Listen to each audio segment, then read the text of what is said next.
My dear brother, my dear sister, have you noticed how a funeral changes the air in a city? People drive slower, voices fall to a whisper. For a short while, the world remembers that life is fragile. Then the noise returns and we forget again. But maybe you haven't forgotten. Maybe you have felt a quiet tug, the sense that your own chapter is turning its final pages. It can be frightening, yet it can also be a mercy, because awareness is a gift that helps the heart prepare. Tonight, let us sit together calmly, kindly, and look for 7 gentle signs that a believer might be approaching the end of this worldly journey. These signs are not a verdict. They are lanterns on the road, reminders to turn back to Allah before the last breath leaves the lips. Sign 1, a sudden softness of heart. There are moments in life when something shifts deep inside your heart. You might not even notice it at first, but then suddenly things that never used to move you do. You hear the Quran being recited, and instead of just listening with your ears, you feel it land in your chest. A verse you've heard 100 times before now makes you pause, cry, reflect. You don't even know why, but your eyes fill with tears and your heart feels soft, almost broken, but in a good way. It might be something small, a baby's smile that reminds you of innocence, a calm breeze brushing your face that makes you think of Allah's mercy. Or maybe it's just the adhan, the call to prayer echoing in the distance, and for once you stop what you're doing and just listen, and it stirs something in you. You feel emotional. You feel grateful. You feel awake. That, my brother, my sister, that is not random. That is not weakness. That is not mood. That is rahmah, mercy, a gift from Allah. It means the heart is waking up. It means your soul is starting to remember what it was created for. Many people live their whole lives with hearts that are hard, untouched, distracted. Nothing affects them. Nothing moves them. But if you find your heart softening, it means Allah is allowing you to feel what truly matters again. He is giving you a moment to return before the final return. It's like a gentle knock on the door of your soul. That softness, use it. Don't let it fade. Don't let the noise of the world cover it up again.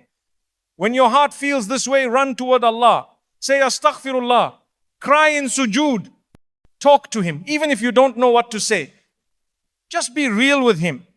Sometimes these moments are rare. Sometimes they come before major changes in your life.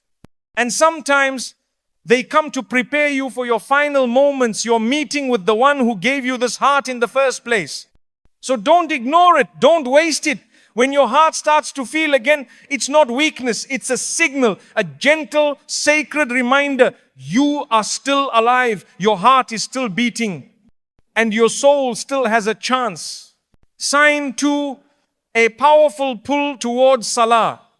There comes a time in your life when something changes quietly but deeply. You used to struggle to wake up for Fajr. You would turn off the alarm, roll over, and tell yourself, just 5 more minutes.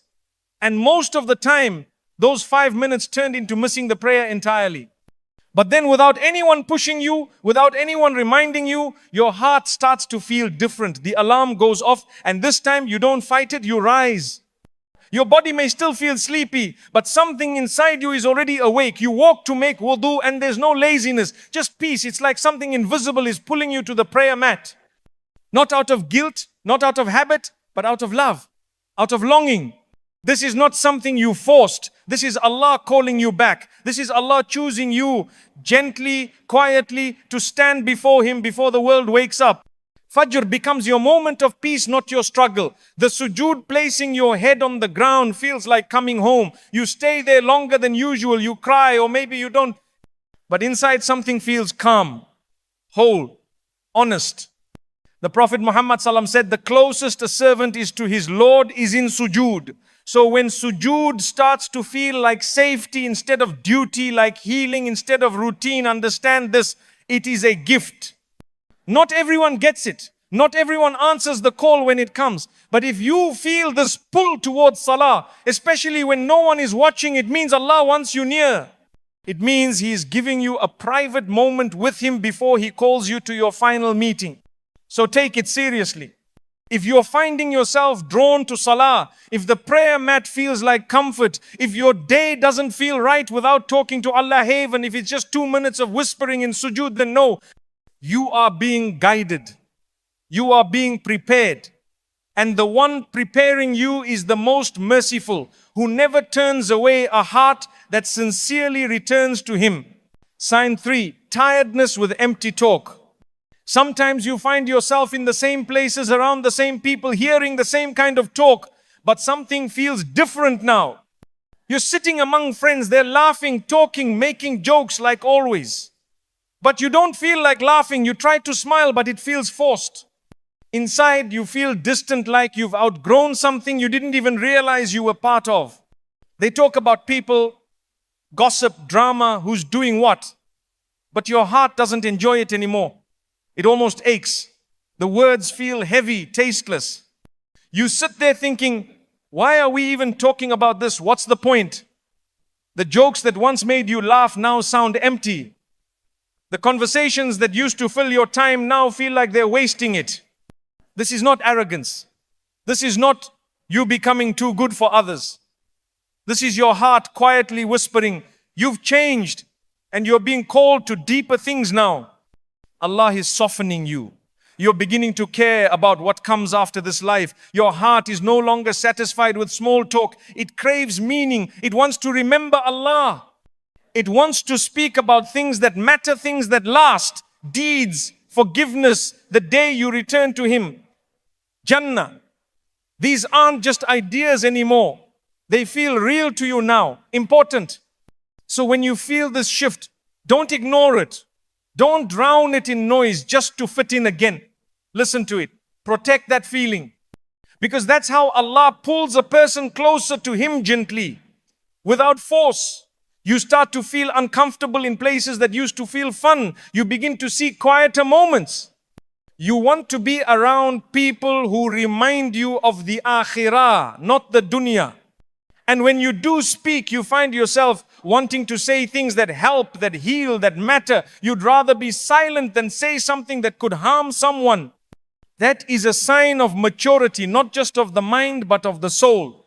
When your heart no longer finds joy in useless words, it's a sign that Allah is polishing it, preparing it for something higher. Don't ignore that pull. Let your speech rise with your heart. Because the tongue is a reflection of what lives inside. And when the heart remembers Allah, the words naturally follow. Sign 4, an urgent need to seek forgiveness. There comes a point when your heart begins to feel heavy, not because of what others did to you, but because of what you may have done to others. You start to remember things you had buried deep, words you spoke in anger, a friend you hurt but never apologized to, a debt you never repaid, or a favor someone did for you that you never thanked them for. And now, these memories don't just pass through your mind, they linger. They knock gently but persistently, like they're asking you to do something before time runs out. This is not just guilt, it's not random. It's a sign, a gift, a whisper from Allah telling you to clean your record before it's sealed for good.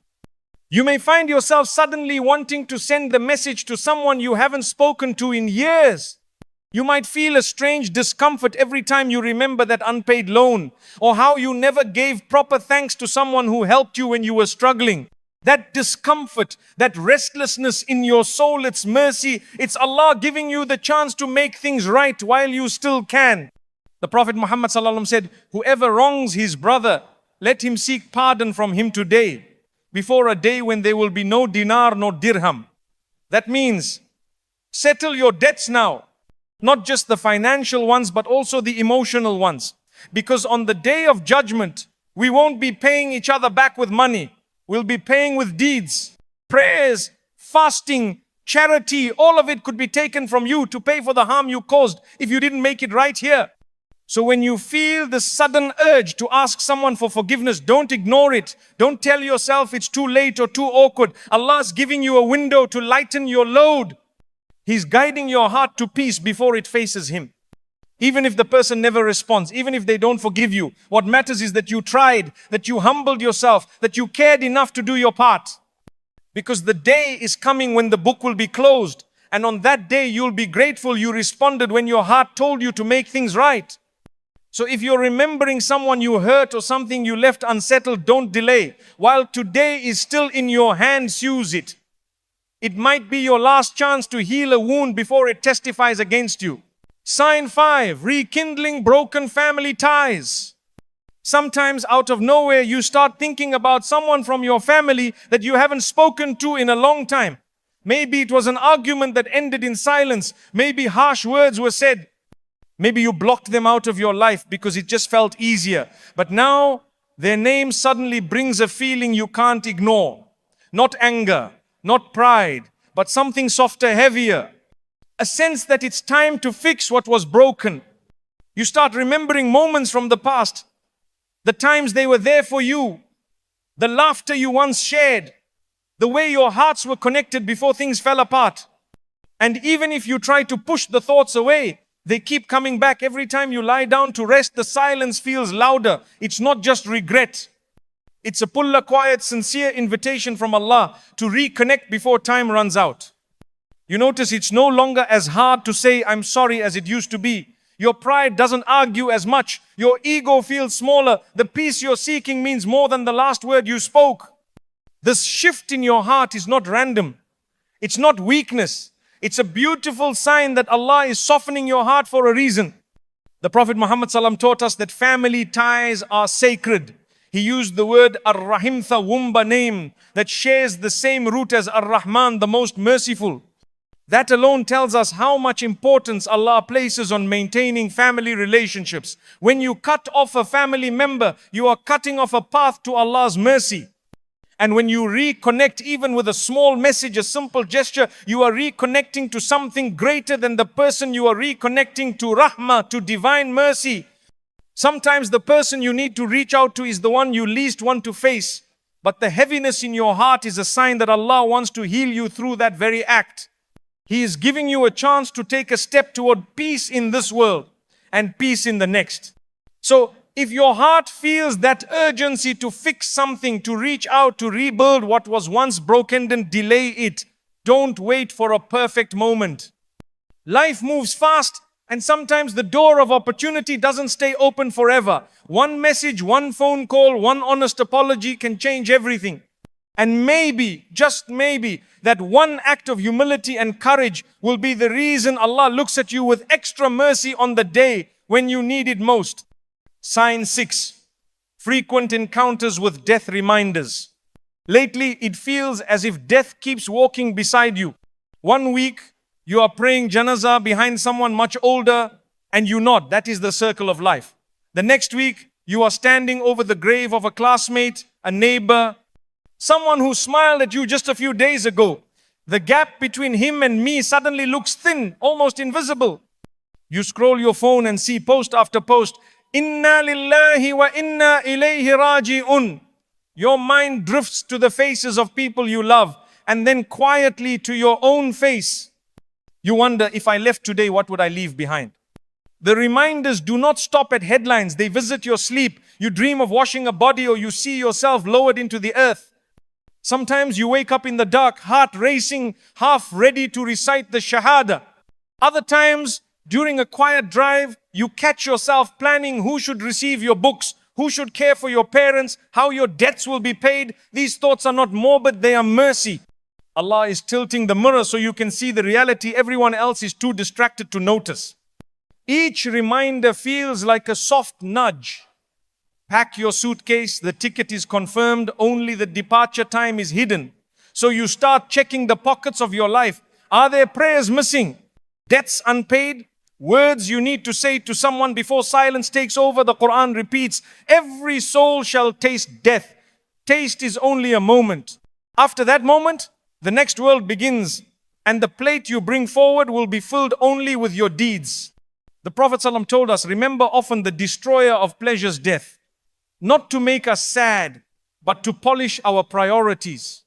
When the heart remembers the grave, grudges feel heavy, gossip sounds silly, and sins lose their shine. You find yourself choosing kindness because you may never get a second chance to fix a harsh word.